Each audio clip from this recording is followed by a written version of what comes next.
Hey guys, எல்லாருக்கும் வணக்கம். இன்றைக்கி நான் உங்களை ஒரு சூப்பரான வீடியோவோட தான் பார்க்க வந்திருக்கேன். வாங்க வீடியோக்குள்ளே போகலாம். 5 மினிட்ஸில் இன்ஸ்டண்ட்டாக வீட்டிலே எப்படி மருதாணி செய்கிறதுன்னு பார்க்கலாம். இதுக்கு நம்ம இந்த மாதிரி ஒரு டின் எடுத்துக்கலாம், அமுல் டின் மாதிரி. நான் இன்றைக்கி ப்ரோட்டீன் எக்ஸ் டின் எடுத்திருக்கேன். என்கிட்ட இது தான் இருக்குது. இது நான் ஆல்ரெடி யூஸ் பண்ணதுனால கீழெல்லாம் கருகி போயிருக்கு. இந்த டின் நமக்கு திரும்ப யூஸ் ஆகாது. இந்த ஒரு பர்பஸ் மட்டும் தான் திரும்ப யூஸ் பண்ண முடியும். அதுக்குள்ளே போகிற மாதிரி சின்னதாக இந்த மாதிரி ஒரு டம்ளர் எடுத்துக்கோங்க. இது நான் ஆல்ரெடி யூஸ் பண்ணனால உள்ளெல்லாம் ரொம்ப கருப்பாக இருக்குது.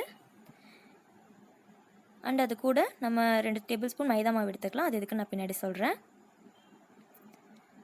இப்போ நான் இது கூட 3 டேபிள் ஸ்பூன் சுகர் எடுத்துக்கிறேன். இந்த சர்க்கரை கூடவே நான் 3 டேபிள் ஸ்பூன் டீ தூளும் எடுத்துக்கிறேன். இது ரெண்டும் ஈக்குவலாக இருக்கணும். நிறையாவும் போட்டுற வேணாம். இப்போ இது ரெண்டையும் நல்லா மிக்ஸ் பண்ணி விட்டுக்கோங்க.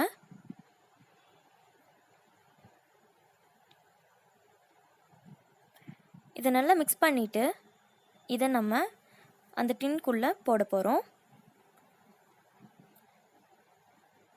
பரவலாக இருக்கிற மாதிரி செக் பண்ணி பார்த்து போட்டுக்கோங்க.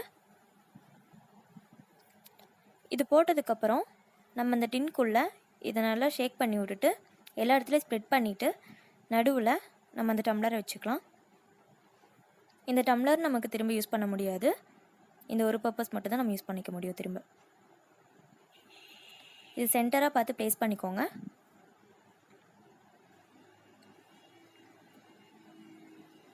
இப்போ இது நமக்கு ரெடி ஆயிடுச்சு. நம்ம இதை அப்படியே ஸ்ட்ரைட்டாக கொண்டு போய் அடுப்பில் வச்சா அடுப்பே மூடிடுது. ஸோ இது கூட நான் ஒரு ஸ்டாண்ட் வச்சு அது மேலே இந்த டின்னை நான் ப்ளேஸ் பண்ணுறேன்.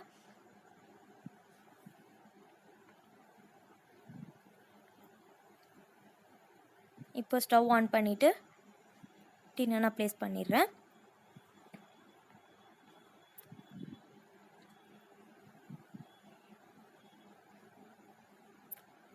இப்போ நம்ம செய்ய வேண்டியது ஒரு சின்ன ஒரு பவுலில் தண்ணி எடுத்து இந்த மாதிரி மேலே மூடி வச்சிடலாம். இந்த தண்ணி எதுக்குன்னா கீழே நம்ம வெறும் டீ தூள் அண்ட் சுகர் தான் ஆட் பண்ணியிருக்கோம். அந்த ஃபயரில் அது ரெண்டும் கருகி புகஞ்சி அந்த எவாப்ரேட் ஆகி மேலே நமக்கு வேர்வை தண்ணி மாதிரி சேர்ந்து அந்த தண்ணியெல்லாம் அந்த டம்ளரில் ஸ்டோர் ஆகிக்கும். அதுக்காக தான் மேலே நம்ம இந்த மாதிரி ஒரு பவுலில் தண்ணி ஊற்றி வைக்கிறோம். புகை வரும், பயந்துக்க வேணாம். தண்ணி பார்த்திங்கன்னா நல்லா ஹீட் ஆயிடுச்சு. அந்த உள்ள புகையிலையே உங்களுக்கு பார்த்தாலே தெரியும், தண்ணியே சூடாயிடுச்சு. இப்போ நம்ம இதை எடுத்துடலாம்.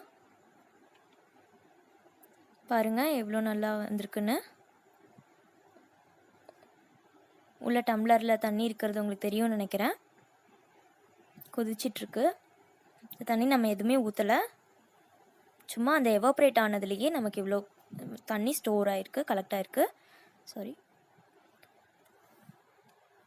இப்போ அந்த டம்ளர் அழுங்காமல் இந்த மாதிரி ஒரு இடுக்கி வச்சு எடுங்க. இந்த மாதிரி இல்லை அப்படின்னா நல்லா ஆற விட்டுட்டு ஒரு துணியால் எடுத்துருங்க.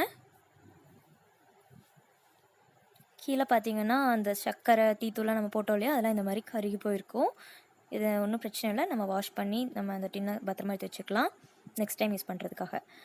இப்போ அந்த கலெக்டான தண்ணியை நான் ஒரு பவுலில் எடுத்துக்கிறேன். அது கூடவே அந்த டம்ளரில் கொஞ்சமாக தண்ணி ஆட் பண்ணி நான் எடுத்துக்கிறேன். ரொம்ப கம்மியாக ஆட் பண்ணுங்கள், போதும். இப்போ அந்த மைதா மாவை இது கூட ஆட் பண்ணுங்கள். நமக்கு தேவையான அளவு மெஹந்தி பேஸ்ட்டுக்கு என்ன கன்சிஸ்டன்சி தேவைப்படுதோ அந்த அளவுக்கு மட்டும் ஆட் பண்ணிக்கோங்க.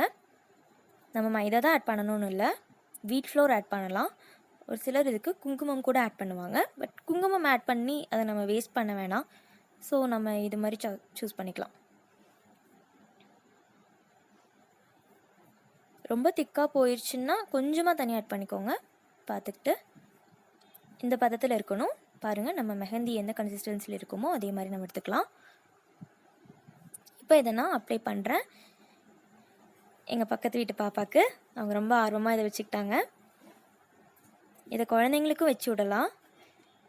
ஏன்னா இதை வைக்கிறதுனால எந்த ஒரு பாதிப்பும் குழந்தைங்களுக்கு முக்கியமாக ஏற்படாது. மருதாணி அரைச்சி வைக்கிறதுனால சளி பிடிக்கும், ரொம்ப குளிர்ச்சி அவங்களுக்கு அந்த மாதிரி இருக்கலாம். ஸோ இது இங்கே குழந்தைங்களுக்கு தாராளமாக வைக்கலாம், எந்த டவுட்டும் இல்லாமல்.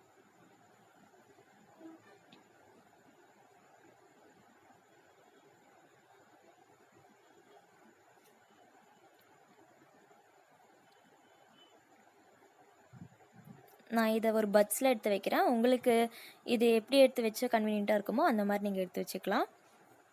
கையில் எடுத்து வைக்கிறதுனால வைக்கலாம். எனக்கு என் கை ஒரு கை மட்டும் செவந்திருக்கும். ஸோ அதனால் நான் அதை விருப்பப்படலை. வெறும் அந்த 2 விரல் மட்டும் செவக்கிறதில்ல, அதனால் நான் பட்ஸ் யூஸ் பண்ணிக்கிட்டேன். பாருங்கள் பாப்பாவுக்கு எவ்வளோ ஈவனாக அழகாக வச்சாச்சுன்னு. இது காஞ்சதுக்கப்புறம் எப்படி இருக்குன்னு பார்க்கலாம் வாங்க. பாருங்கள் காஞ்சதுக்கப்புறம் எவ்வளோ நல்லா அந்த கலர் இறங்கியிருக்குன்னு. இது இன்னும் நம்ம ரிமூவ் பண்ணலை, அப்படியே தான் இருக்குது. நம்ம அந்த மைதா மாவு எவ்வளோ ஒயிட்டாக இருந்தது இப்போ எவ்வளோ ஆரஞ்சு கலரில் ஆயிருக்குன்னு பாருங்கள். சாரி பாப்பா இருமிட்டா.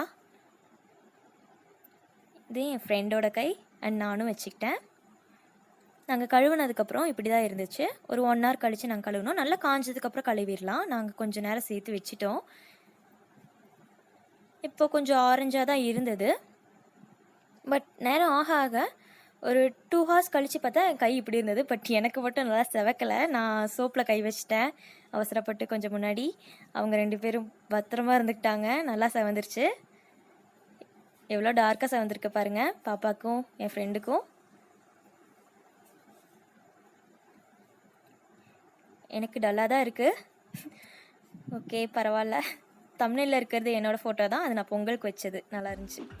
இந்த வீடியோ உங்களுக்கு பிடிச்சிருந்தா லைக் பண்ணுங்கள் அண்ட் கீழே கமெண்ட் செக்ஷனில் உங்கள் கமெண்ட்ஸை எனக்கு சொல்லுங்கள்.